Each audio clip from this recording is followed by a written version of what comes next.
Hi friends, നമസ്കാരം. നമ്മുടെ ഇഷ്ടവിശേഷമായ പവിത്രത്തിന്റെ വിശേഷമായിട്ടാണ് വന്നിരിക്കുന്നത്. അപ്പം എല്ലാവർക്കും നല്ലൊരു ദിവസം ആശംസിച്ചുകൊണ്ട് തന്നെ നമുക്ക് വിശേഷത്തിലേക്ക് പോകാം. അപ്പോൾ തുടങ്ങുമ്പോൾ തന്നെ കാണുമ്പോൾ നമ്മുടെ വേദ നേരെ റൂമിലേക്ക് വെള്ളവും ഫോണും ഒക്കെ ആയിട്ട് കയറി വരുവാണ്. വിക്രത്തിന്റെ റൂമിലേക്ക് കേട്ടോ കയറി വരുന്നത്. വന്നു വാതിലടച്ചു. എന്നിട്ട് നീ ഇതെന്തായി കാണിക്കുന്നത് എന്ന് ചോദിച്ചു. അതെന്താന്ന് മനസ്സിലായില്ലേ? ഞാൻ കിടക്കാൻ പോകുന്നു. ഇവിടെയോ? എന്റെ റൂമിലോ എന്ന് ചോദിച്ചു. പിന്നല്ലാതെ ഞാൻ പിന്നെ എവിടെയാ കിടക്കുന്നത്? ഇവിടെ കിടക്കാനൊന്നും പറ്റില്ല. അന്ന് അച്ഛമ്മ എന്നോട് ഇവിടെ വന്ന് കിടക്കാൻ പറഞ്ഞത് നിങ്ങൾക്ക് ഓർമ്മയില്ലേ? അയ്യോ, അത് അന്ന് അവരുണ്ടായിരുന്നപ്പോ അതിന്റെ വാലിഡിറ്റി തീർന്നു എന്ന് പറഞ്ഞു. അങ്ങനെ വാലിഡിറ്റി തീർന്നാലേ അത് റീചാർജ് ചെയ്യണം. അതാണ് അതിന്റെ ഒരു മര്യാദ. എന്താ അതറിയില്ലേ? അതൊന്നും പറ്റില്ല എന്ന് വിക്രം ഇങ്ങനെ പറയാണ്. അതെ, ആ റീചാർജ് ചെയ്യാനുള്ള വഴിയും എനിക്കറിയാം. എന്റെ സൗകര്യം കെടുത്താതെ ഇറങ്ങിപ്പോടി. എന്റെ വിക്രു, തറവാട്ടി വെച്ച എല്ലാ ചടങ്ങും കഴിഞ്ഞതല്ലേ? ഓർമ്മയില്ലേ? അച്ഛനടക്കം മധുരം തന്ന് സ്വീകരിക്കുകയും ചെയ്തു. ഇനി എന്താ വേണ്ടത്? പിന്നെ നമ്മുടെ ഫസ്റ്റ് നൈറ്റും കഴിഞ്ഞ സ്ഥിതിക്ക് എന്താ നീ പറഞ്ഞത്? എന്ത് ഫസ്റ്റ് നൈറ്റ്? നമ്മൾ തമ്മിൽ ഒരു നൈറ്റും കഴിഞ്ഞിട്ടില്ല. അയ്യോ, അപ്പൊ നമ്മൾ രണ്ടുപേരും ആ റൂമിൽ ഒരുമിച്ചായിരുന്നില്ലേ? റൂമിൽ ഒന്നിച്ചായിരുന്നു. പക്ഷേങ്കില് ഒന്നും സംഭവിച്ചിട്ടില്ല. പക്ഷെ വേഷം കേട്ടല്ലേ? വേഷം കേട്ടോ? നിങ്ങൾ പറഞ്ഞിട്ടല്ലേ ഞാൻ നെറ്റിയിലെ പൊട്ടുമാറ്റിയത്? പിന്നെ അത് വരാനിട്ട് പൊടിയിലെ മാല അലങ്കോലാക്കിയത്? പറയേ. അത് പിന്നെ മേക്കപ്പ് ആയിരുന്നില്ലേ? മേക്കപ്പോ? അച്ചമ്മയ്ക്ക് അങ്ങനെ തോന്നാൻ വേണ്ടി ഒരു തട്ടിപ്പ്. വെറുതെ ഇല്ലാത്തത് പറഞ്ഞുണ്ടാക്കിയ നാണം കെടുത്താൻ നോക്കല്ലേ. ഇതിലിപ്പോ എന്താ ഇത്ര നാണക്കേടുള്ളത്? നിനക്കുണ്ടാവില്ല, പക്ഷെ എനിക്ക് നാണക്കേടുണ്ട്. ശരി, എന്നെ സംബന്ധിച്ചിടത്തോളം നീ ഇപ്പോഴും പഴയതുപോലെ തന്നെ വേറെ ആരോ ആണ്. ഞാൻ നിനക്കും വേറെ ആരോ ആയിരിക്കും. ഓ, വേറെ ആരോ? അത് ശരി. അത് തന്നെയാ ശരി. ഇറങ്ങാൻ നോക്ക. ഇല്ലെങ്കിൽ ഞാൻ വലിച്ചു പുറത്തിടും. അത്രയ്ക്ക് ധൈര്യമോ? എന്നാ പിന്നെ ഒന്ന് കാണണമല്ലോ. അപ്പൊ വേഗം ഫോൺ എടുത്തു. നീ ആരെയാ വിളിക്കാൻ പോണത്? അച്ഛമ്മയെ തന്നെയാ ഞാൻ വിളിക്കാൻ പോണത്. നീ എന്തിനാ ആ മുതുക്കിയെ വിളിക്കാൻ പോണത് എന്ന് ചോദിച്ചു. ആരടാ മുട്ടാളാ മുതുക്കി? നിന്റെ അച്ഛൻ പോലും എന്നെ വിളിച്ചിട്ടില്ല കേട്ടോടാ. അയ്യോ വെട്ടുപോത്തെ കൊമ്പൻ ചെലി, നിന്നെ തടിയം പാച്ചേ.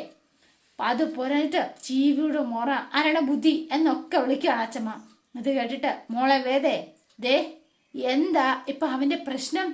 അത് പറയും മോളെ. നീ ആദ്യം എന്നോട് ഇവിടുന്ന് മുറിയിൽ നിന്ന് പുറത്തു പോകാൻ പറയാ.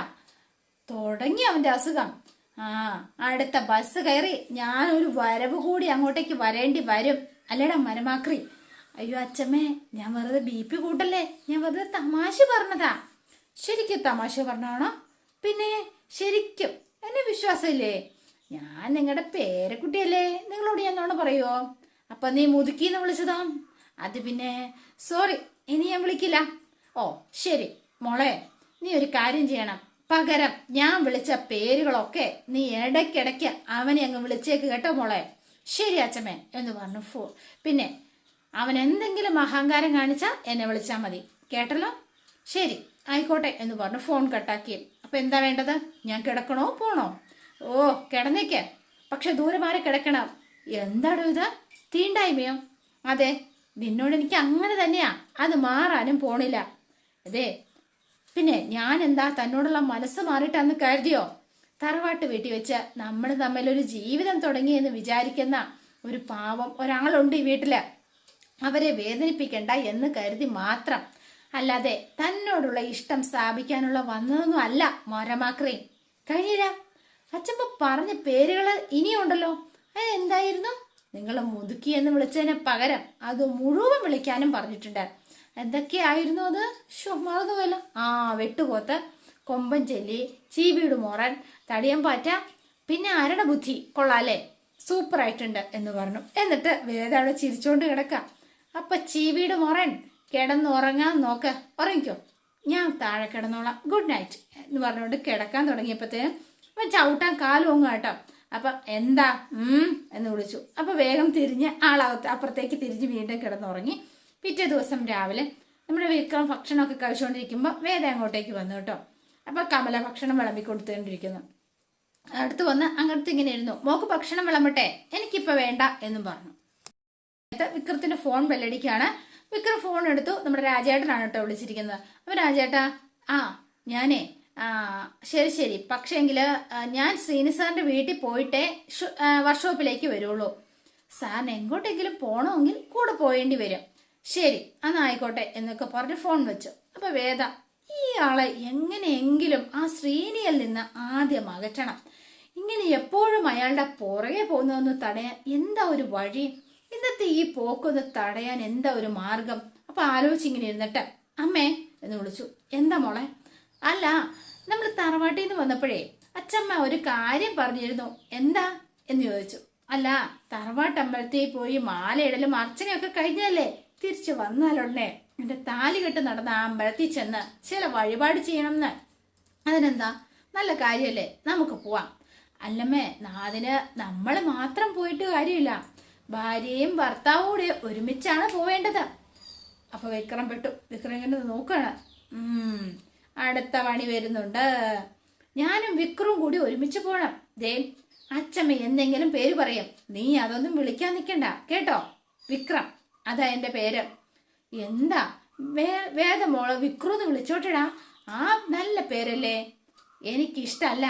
ശരി സമ്മതിച്ചു, പക്ഷെ നമുക്ക് രണ്ടുപേർ കൂടി അമ്പലത്തിലേക്ക് ഇന്ന് പോയേ മതിയാവൂ. അമ്പലത്തിലോ? നമ്മളോ? നല്ല കാര്യായി. അതെന്താടാ, നിനക്കൊന്ന് പോയാലോ? ആ തള്ള അങ്ങനെ പലതും പറയും, അതൊക്കെ കേട്ട് നമ്മൾ തുള്ളാൻ നിക്കണോ? ഡാ അച്ചമ്മയാ, നീ തള്ളാനൊന്നും വിളിച്ചേക്കല്ലേട്ടോ, മേടിക്കും നീ. അതെ, പകരം വിളിക്കാൻ ഏൽപ്പിച്ച കുറെ പേരുകൾ എനിക്കും വിളിക്കേണ്ടി വരും. പകരം ഏൽപ്പിച്ച പേരുകളോ? അതെന്താ പേര്? അതെ ഒന്നുമില്ല, അങ്ങനൊന്നുമില്ല എന്ന് പറഞ്ഞു വിക്രം വേഗം. ശരി, ഇനി അങ്ങനെ വിളിക്കുന്നില്ല, പോരെ. 70 വയസ്സ് കഴിഞ്ഞ ആ യുവതി പറയുന്നതനുസരിച്ച് ജീവിക്കാൻ എന്നെ കൊണ്ടാവില്ല. മതിയോ നിനക്ക്?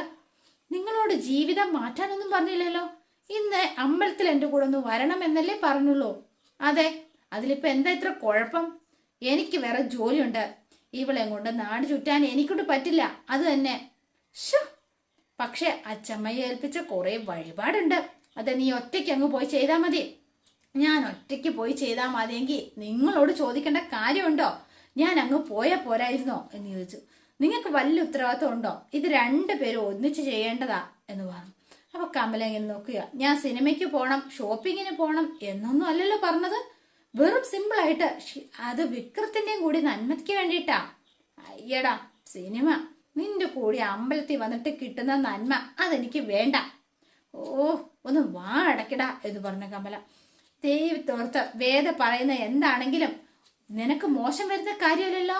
അവൾ അന്യ സ്ത്രീയല്ലോ, നിന്റെ ഭാര്യ തന്നെയല്ലേ. പിന്നെന്താ, കുറച്ച് കാലം അകന്നു കഴിഞ്ഞെങ്കിലും ഇപ്പൊ നിങ്ങളെല്ലാം മറന്ന് ഒരുമിച്ചൊരു ജീവിതം തുടങ്ങിയില്ലേ. ഇനിയെങ്കിലും ഇവള് പറയുന്നത് കുറച്ചൊക്കെ നീ കേട്ടേ പറ്റൂ. അത് പിന്നെ ഈ വിക്രം ചിലപ്പോ അങ്ങനെയൊന്നും ഇല്ലാന്ന് വരെ പറഞ്ഞു കളയുമേ. അത്രയ്ക്ക് ക്രൂരനാ, ശരിക്കും ക്രൂരനാ. ആ മനസ്സിലുള്ള ക്രൂരത മുഴുവനും അക്രമവാസനയും പോവാൻ വേണ്ടിയിട്ടാ ഇന്നത്തെ ഈ വഴിപാടുകൾ തന്നെ നടത്താൻ പോണത് ഞാൻ. ഓ എടാ, എങ്കിൽ നീയായിട്ട് ഇനി കഴിവോ ഒന്നും പറയണ്ട. ദേ വിക്രം, വേഗം ഭക്ഷണം കഴിച്ച് വേദയായിട്ട് പോയി വരാൻ നോക്ക്. ഓഹോ, അമ്മയും അച്ഛമ്മയെ പോലെ ഓർഡർ ഇടാൻ തുടങ്ങിയോ? ഉവ്വ്, പിന്നെ വെറുതെ ഒന്നുമല്ലല്ലോ. നീ താലി കെട്ടി കൂട്ടിക്കൊണ്ടുവന്നവർക്ക് വേണ്ടിയല്ലേ. ഞാൻ കൂട്ടിക്കൊണ്ടുവന്നിട്ടില്ല, വെറുതെ പറയരുത്. ശരി, നീ താലി കെട്ടിയതാണല്ലോ, അപ്പൊ അത് തന്നെ ധാരാളം മതി കേട്ടോ എന്ന് പറഞ്ഞു. ഇന്ന് നീ വേദയോടൊപ്പം പോയില്ലെങ്കിൽ ഇനി മേലിൽ എന്നോട് മിണ്ടാൻ വന്നേക്കരുത്, പറഞ്ഞേക്കാം. ഇത് വല്ലാത്തൊരു കെണിയായി പോയല്ലോ. ശരി, കൊണ്ടുപോയേക്കാം, മതിയില്ലേ, പോരെ. നിനക്ക് ഞാൻ വച്ചിട്ടുണ്ടടി എന്ന് പറഞ്ഞ് വിക്രം ദേഷ്യപ്പെട്ട് എഴുന്നേറ്റ് പോവാ. ഞാൻ റെഡിയായി വന്നേക്കാമേ. ശരി ആയിക്കോട്ടെ എന്ന് പറഞ്ഞു. അപ്പൊ കമലയും വേദയും കൂടി ഇന്ന് ചിരിക്കാട്ടോ, പണി ഏറ്റു എന്ന് മനസ്സിലാക്കി. സെറ്റ് സാരിയൊക്കെ കൊടുത്ത് ആള് നല്ല സുന്ദരമായിട്ട് ഇറങ്ങിയപ്പോ അറിയാതെ കണ്ണ് അങ്ങോട്ടൊന്ന് പോയി വിക്രത്തിന്റെ. അപ്പൊ ഇങ്ങനെ എന്ന് ചോദിച്ചപ്പോ ഒന്നുമില്ല എന്ന് പറഞ്ഞു. അപ്പൊ വിക്രം വേഗം വന്ന് വണ്ടി എടുക്കുകയാണ്. എന്നാ പോട്ടെ എന്നൊക്കെ പറഞ്ഞ ഒരു യാത്ര പറഞ്ഞ. അതെ, മുട്ടി ഉരുമിയിരിക്കാനൊന്നും ശ്രമിച്ചേക്കരുത് എന്ന് പറഞ്ഞു. സുന്ദരിയായൊരു പെൺകുട്ടി പുറകിലിരിക്കുന്നു എന്ന് കരുതി ഗട്ടറിൽ ചാടിക്കുന്ന ആ ഏർപ്പാടല്ലോ, അത് നിങ്ങളും ചെയ്യരുത്. സുന്ദരിയോ? നീയോ? പിന്നെ ഞാൻ സെറ്റും മുണ്ടും എടുത്ത് ഇറങ്ങുന്ന കണ്ടപ്പോ കണ്ണം വീഴ്ച നോക്കിയിരിക്കുന്ന കണ്ടല്ലോ. പിന്നെന്താ? അല്ല, അച്ഛന്റെ വാഴത്തോപ്പിലേക്ക് ഒരു കോലത്തിന് കറക്റ്റാണല്ലോ എന്ന് നോക്കിയതാ. ഓ ശരി, എന്നെ അതിനെങ്കിലും പറ്റും. അതിനും പറ്റാത്ത ഇളയ മോനായി ഇവിടുത്തെ സുധാകരൻ മാഷിന്റെ വിക്രം. ഡി എന്ന് വിളിച്ചപ്പോ പോവാൻ നോക്കടാ എന്ന് പറഞ്ഞ് അവിടെ ഒരാൾ നിപ്പുണ്ട്. നിന്നെ ശരിയാക്കി തരാം, നാളെ അടയ്ക്കുന്നതിന് മുൻപ് അമ്പലത്തിലൊക്കെ നോക്ക് വിക്രു എന്ന് പറഞ്ഞു. എന്നിട്ട് യാത്രയൊക്കെ പറഞ്ഞ് ഇവര് പോവാണ് കേട്ടോ. അപ്പൊ ആള് പതുക്കെ വണ്ടി ഇങ്ങനെ ഓടിച്ചുകൊണ്ടിരിക്കുകയാണ്. അയ്യോ ഇതെന്താ വണ്ടി പതിയെ പോവുള്ളോ, സ്പീഡിൽ പോവില്ല? ആ ഇനിയിപ്പൊ അഥവാ ഏതെങ്കിലും ഒരു കട്ടറെ ചടിച്ചാല് നിന്നോട് മനഃപൂർവ്വം തന്നെ ഞാൻ ചെയ്തതാണെന്നോ ദേഹത്ത് മുട്ടാൻ വേണ്ടി ചെയ്തതാണെന്നോ നീ പറയില്ലേ? അത് പറയാതിരിക്കാൻ ഇത് തന്നെയാ നല്ലത്. എന്നെ ഇരുത്തി ഒരുപാട് നേരം ബൈക്കിൽ സഞ്ചരിക്കാൻ വേണ്ടിയിട്ടാ ഈ ബൈക്ക് പതുക്കെ പോണേ എന്ന് പറയാലോ. നിന്നെ ഒരുപാട് നേരം ബൈക്കിൽ ഇരുത്താനോ ഡി ഫു എന്നൊക്കെ പറഞ്ഞു. ഒരു കൊട്ടയിൽ വേസ്റ്റ് നിറച്ച് വണ്ടിയുടെ പുറകിൽ വെച്ച് ഓടിക്കാന്ന് വിചാരിക്കേ, നമ്മൾ സ്പീഡ് ഓടിക്കുവോ? ഇല്ല. കാരണം തട്ടിമറിഞ്ഞ് നമ്മുടെ ദേഹത്ത് വീണ അഴുക്കാവും. അതാവാതിരിക്കാനാ നമ്മൾ പതുക്കെ ഓടിക്കുന്നത്. അതാ ശരിക്കുള്ള കാരണം. അപ്പോ ഞാൻ വേസ്റ്റ് ആണെന്നർത്ഥം. നീ വേസ്റ്റ് അല്ല, അതിലും മോശമാണ്. ശരിയാക്കി തരാം നിങ്ങളെ ഞാൻ എന്ന് പറഞ്ഞോണ്ട് എന്താ പറയാ ഇക്കളി കൂട്ടുവാണ്. എടി തലയ്ക്ക് സുഖമില്ലാത്തോളെ മര്യാദയ്ക്ക് ഇരുന്നോണം. തലയ്ക്ക് സുഖമില്ലാത്ത ആളല്ലേ, അപ്പൊ പിന്നെ ഇങ്ങനെയൊക്കെ പ്രവർത്തിച്ചൂന്നിരിക്കും. ഏത് അമ്പലത്തിലേക്കാണെങ്കിലും ഒന്ന് എഴുന്നള്ളിക്കാമോ എന്ന് ചോദിച്ചു. ആ ഉമാമഹേശ്വര ക്ഷേത്രം. അത് കുറച്ച് ദൂരെയല്ലേ, ഇവിടെ അടുത്തെവിടെയും പോവാം. എനിക്കല്ല, നമുക്ക് രണ്ടാൾക്കും പോവേണ്ടത് അവിടെയാ. പറ്റുമെങ്കിൽ അച്ഛമ്മയോട് പറയാം, ഫോൺ വിളിക്കാം. നിന്റെ ഒടുക്കത്തെ ഫോണ് അതൊന്ന് വെക്ക്, പോകാം എന്ന് പറഞ്ഞ് അവസാനം മനസ്സില്ലാ മനസ്സോടെ ആണെങ്കിലും വിക്രം വേദിയും കൂട്ടിക്കൊണ്ട് പോവാണ് കേട്ടോ. ഈ സമയത്ത് നമ്മുടെ രാധ വഴിയിൽ നിൽപ്പുണ്ടായിരുന്നു. രാധയെ കണ്ടപ്പോഴത്തേനും വേഗം തന്നെ വിക്രത്തിന്റെ തോളിലൊക്കെ കൈ വെച്ച് ഇങ്ങനെ ഇരിക്കുകയാണ് വേദ. കൈ എടുക്കടി എന്ന് വേദയോട് പറയുന്നുണ്ടെങ്കിലും വേദ നല്ല പോസ് ചെയ്ത് തന്നെ ഇരുന്നു കേട്ടോ വിക്രത്തിന്റെ പുറകില്. ഇത് കണ്ടപ്പോ രാധയ്ക്ക് സഹിക്കാൻ വരണില്ല. രാധ ആകെ ഇതായി പോയി. വിക്രത്തിന്റെ കൂടെ വേദയെ കണ്ടപ്പോഴത്തേനും പറയണ്ട ആളുടെ മുഖം. നമ്മുടെ സാബു സാറ് ചെക്കിങ്ങിന് ഇറങ്ങിയിട്ടുണ്ട്. സാബു സാറ് വഴിയിൽ ഇങ്ങനെ ഓരോരുത്തരെ പിടിച്ചുകൊണ്ടിരിക്കുന്നു, പെറ്റി അടിച്ചുകൊണ്ടിരിക്കുന്നു. ഈ സമയത്താണ് വിക്രവും വേദയും കൂടി വരുന്നത്. എവിടെടാ ഹെൽമെറ്റ് എന്ന് ചോദിച്ചു. ഹെൽമെറ്റ് ഇല്ലാതാണ് യാത്ര ചെയ്യുന്നത്. അപ്പോൾ ഒന്നും മിണ്ടിയില്ല. ഇങ്ങോട്ട് ഒതുക്കി വെക്ക്, ബൈക്ക് സൈഡിലേക്ക് ഒതുക്കി വെച്ചു. എന്നിട്ട് വിക്രം നമ്മുടെ സാബു സാറിന്റെ അടുത്തേക്ക് ചെല്ലുകയാണ്. എന്തേ എന്ന് ചോദിച്ചു.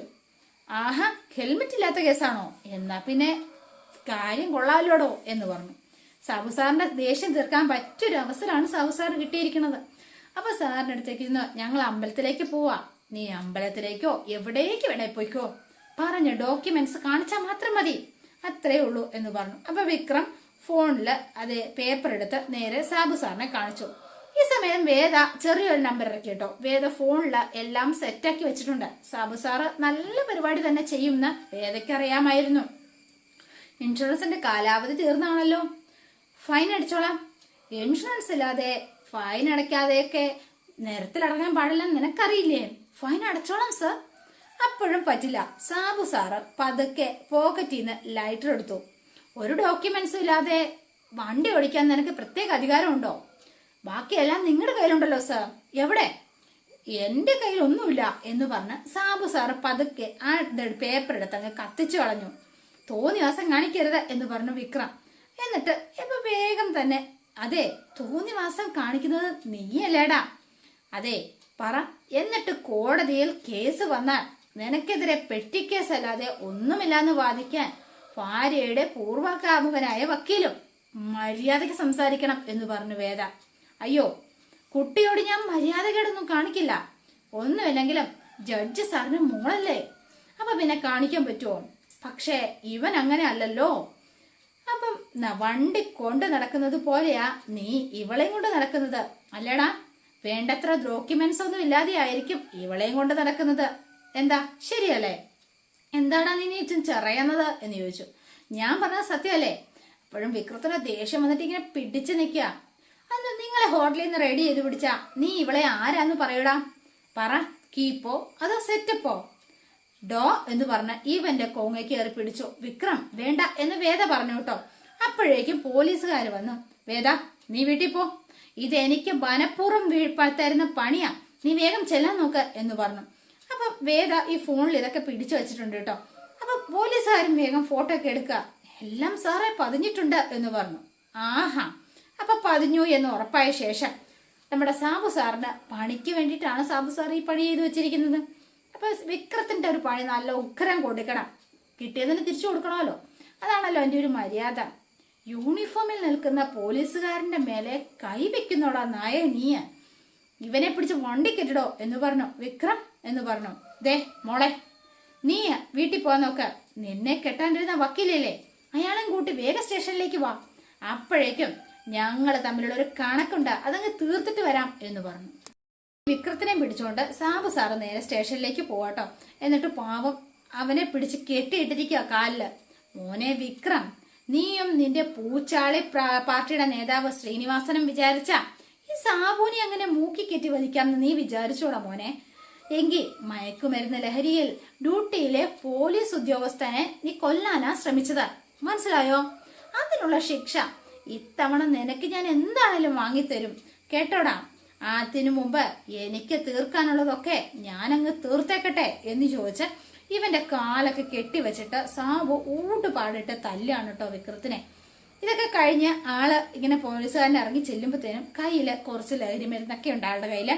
അപ്പം സാറേ ഇത് വേണോ എന്ന് ചോദിച്ചൊരു കോൺസ്റ്റബിള്. വേണോടോ, അവന്റെ ബ്ലഡ് ചെക്ക് ചെയ്യുമ്പോ ലഹരി മരുന്നിന്റെ സാന്നിധ്യം ഉണ്ടാവണം, മാത്രല്ല അവനിൽ നിന്ന് പിടിച്ചെടുത്താന്ന് പറഞ്ഞ ബാക്കി ഞാൻ കോടതിയിൽ ഹാജരാക്കിക്കോളാം. ഇത്തവണ രക്ഷിക്കാൻ ആരാ വരുന്നെന്ന് എനിക്കൊന്ന് കാണണം സാറേ ഇത് എന്ന് പറഞ്ഞു. താൻ മാറണോ എന്ന് പറഞ്ഞ് ചൂടായിട്ട് സാബു സാറ് ചെന്ന് പെട്ടു. വേണ്ട, അതിലും വലിയ ഉദ്യോഗസ്ഥനാണ് അവിടെ എത്തിയിരിക്കുന്നത് കേട്ടോ. അപ്പൊ സർ എന്ന് പറഞ്ഞ് സല്യൂട്ട് അടിച്ചു. കയ്യില് വേണ്ട ഈ ലഹരി മരുന്നു ഇതുകൊണ്ടാണ്. എന്താടോ ഇത് എന്ന് ചോദിച്ചു. പറയാനല്ലേടോ സാബു പറഞ്ഞത് എന്ന് ചോദിച്ചു. എന്താടോ ഇവിടെ നടക്കുന്നത്? സാറേ, അദ്ദേഹത്തിന്റെ ദേഹത്തെ ഇത് കുത്തിവെക്കാനായിട്ട് പോവായിരുന്നു എന്ന് കോൺസ്റ്റബിൾ അങ്ങ് പറഞ്ഞു കൊടുത്തു സാബു സാറിന്റെ കാര്യം. അപ്പൊ വേദയും കൂടെ വന്നിട്ടുണ്ട്. വേദയുടെ ചെറിയൊരു നമ്പറല്ല. അങ്ങനെയാണെങ്കിൽ വിക്രത്തിന്റെ കയ്യിൽ നിന്ന് പിടിച്ചെടുത്തായി ഹാജരാക്കാൻ ആ സാധനം മയക്കുമരുന്ന് തന്നെ ഇവിടെ തന്നെ സൂക്ഷിച്ചു വെച്ചിട്ടുണ്ടാവുമായിരിക്കും അല്ലേ സർ എന്ന് ചോദിച്ചു. അതെ സാബു സാറേ, CI സാറ് ഞാൻ പരാതിപ്പെട്ടിട്ട് തന്നെ വന്നതാ. സാറിന്റെ മുറിയില് വിക്രമിനെ കൊടുക്കാനായി അത് മയക്കുമരുന്ന് വെച്ചിട്ടുണ്ടെന്ന് ഈ സ്റ്റേഷനിൽ നിന്ന് തന്നെയാ ഞാൻ അറിയുകയും ചെയ്തത് എന്ന് പറഞ്ഞു. എന്താടോ, എന്തിനാടാ വിക്രത്തിനെ അറസ്റ്റ് ചെയ്തത്? അത് പിന്നെ ഡോക്യുമെന്റ്സ് ഇല്ലാതെ വണ്ടി ഓടിച്ചതിനാണ് സർ. ഡോക്യുമെന്റ്സ് താൻ വാങ്ങി കത്തിച്ചു കളഞ്ഞതല്ലേ? എന്താടോ അല്ലേ? താൻ കാണിച്ച വങ്കത്തരം സോഷ്യൽ മീഡിയ വഴി ആൾക്കാർ ലൈവ് കണ്ടോണ്ടിരിക്കുകയായിരുന്നടോ എന്ന് പറഞ്ഞു. അപ്പോഴാണ് വേദയുടെ കാര്യം ഓർത്തത്. വേദ ചെയ്ത ചെറിയ പണീനെ പറ്റി സാബു സാർ അപ്പോഴാണ് മനസ്സിലാക്കിയത്. അപ്പം വേദ ചെയ്തത് നന്നായിട്ട് ഏറ്റുട്ടോ. അപ്പൊ സാബു സാറ് പെട്ടിങ്ങനെ നിൽക്കുകയാണ്. എന്നിട്ട് വേദ ഒരു ചിരിയൊക്കെ ചിരിച്ചിങ്ങനെ നിന്നു. അതോടെയാണ് ഇന്നത്തെ വിശേഷം അവസാനിക്കുന്നത്. ഇനി നാളത്തെ വിശേഷം ഇതിലും ഗംഭീരമാണ്. അപ്പൊ എല്ലാവരും വെയിറ്റ് ചെയ്യുക. ഇഷ്ടപ്പെട്ടുവെങ്കിൽ ലൈക്ക് ചെയ്യുക, ഷെയർ ചെയ്യുക. തൊട്ടടുത്ത് ആ ബെൽ ബട്ടൺ കൂടെ ഒന്ന് ഞെക്കുകയാണെങ്കിൽ ഞാൻ ഇടുമ്പോൾ തന്നെ നോട്ടിഫിക്കേഷൻ ലഭിക്കുന്നതായിരിക്കും. പുതുപുത്തൻ വിശേഷമായിട്ട് എത്താം. Bye and see you again.